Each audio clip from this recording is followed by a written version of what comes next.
Will ಅಂದರೆ ಏನು? ಇದನ್ನ ಹೇಗೆ ಮಾಡಬೇಕು? ಆ್ಯಂಡ್ ಇದರಲ್ಲಿ ಏನೇನೆಲ್ಲ ಚಾಲೆಂಜಸ್ ಬರಬಹುದು? ಏನೆಲ್ಲ ಕಾಂಪ್ಲಿಕೇಶನ್ಸ್ ಇರಬಹುದು? ಫಾರ್ ಎಕ್ಸಾಂಪಲ್ ನಾನು ಏನು ವಿಲ್ ಮಾಡ್ದೇನೆ ತೀರೋದೆ ಅಂತ ಇತ್ತು. ತಾವು ಹೇಳಿದ ಪ್ರಕಾರ ಕಾನೂನು ಇದೆ ನಿಜ. ಆ ಕಾನೂನಿನ ಜ್ಞಾನ ಎಷ್ಟು ಜನಕ್ಕಿದೆ?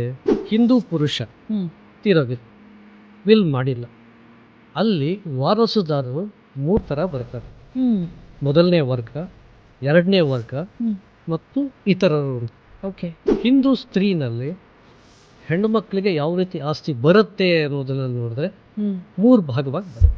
ವಿಲ್ ಬರೆಯೋದು ಎಷ್ಟು ಇಂಪಾರ್ಟೆಂಟು? ರಿಜಿಸ್ಟರ್ ಮಾಡಿಸೋದು ಒಂದು ಮ್ಯಾಂಡೇಟಾ ಆ್ಯಂಡ್ ಎರಡನೇದು important. And what is the minimum age sir? ಅಂದರೆ ವಿಲ್ಲನ್ನು ಬರೆಯೋದಕ್ಕೆ 18 ಆಗಿರಲೇಬೇಕಾ? ಭಾಳ ಒಳ್ಳೆಯ ಪ್ರಶ್ನೆ ಕೇಳಿದ್ದೀರಿ. ಅಪ್ಡೇಟ್ ಪ್ರಶ್ನೆ ಕೇಳಿದ್ದೀರಿ. ಅದಕ್ಕೇನಂದರೆ ಕೋಡಿಸಿಲ್ ಅಂತ ಒಂದು ಪ್ರೋಸೆಸ್ ಇದೆ. ಓಕೆ. CODICIL ಕೋಡಿಸಿಲ್ ಅಂತ ಮಾಡ್ತೀವಿ. ಅಂದರೆ ಏನು? ಹೆಂಡತಿ ಮಕ್ಕಳು ತಾಯಿ ಎಲ್ಲರೂ ಓನರ್ ಆಗ್ತಾರೆ. ಅದಕ್ಕೆ ಇಂಟರ್ಸ್ಟೇಟ್ ಲಾ ಪ್ರಕಾರ nominee is not a 100% beneficiary. He is entitled to his or her share. ಪ್ರಾಯಶಃ ಈ ಪ್ರೋಗ್ರಾಮನ್ನು ಕನ್ನಡದಲ್ಲಿ ಹೇಳಬೇಕಂದ್ರೆ ಅರಿವಿನ ಅನಾವರಣ ಅಂತ ಹೇಳ್ಬೋದು. ಅಂದರೆ ನಾನು ಒಬ್ಬರನ್ನ ಅಪಾಯಿಂಟ್ ಮಾಡ್ತೇನೆ, ಓಕೆ.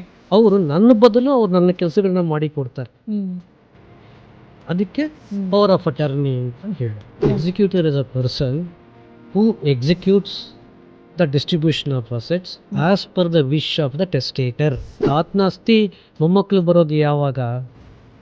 ಒಂದು ಮೊಮ್ಮಗ ಯಾವಾಗ ಈ ಪ್ರಪಂಚಕ್ಕೆ ಬಂದ ಅಥವಾ ಮೊಮ್ಮಗಳು ಯಾವಾಗ ಈ ಪ್ರಪಂಚಕ್ಕೆ ಬಂದ ಅನ್ನೋದು ಮುಖ್ಯ ಆಗುತ್ತೆ.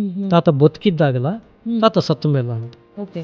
ಇದು ನಮ್ಮ ಈ ಒಂದು ಏನು ಪಾಡ್ಕಾಸ್ಟ್ ಮೇನ್ ಉದ್ದೇಶ ಒಂದು ಎಜುಕೇಟಿವ್ ಸೆಷನ್, ಜನಗಳಿಗೆ ಅರ್ಥ ಆಗಲಿ, ತಿಳ್ಕೊಳ್ಳಿ, so that let them take an informed decision ಅಂತಕ್ಕಂಥದ್ದು.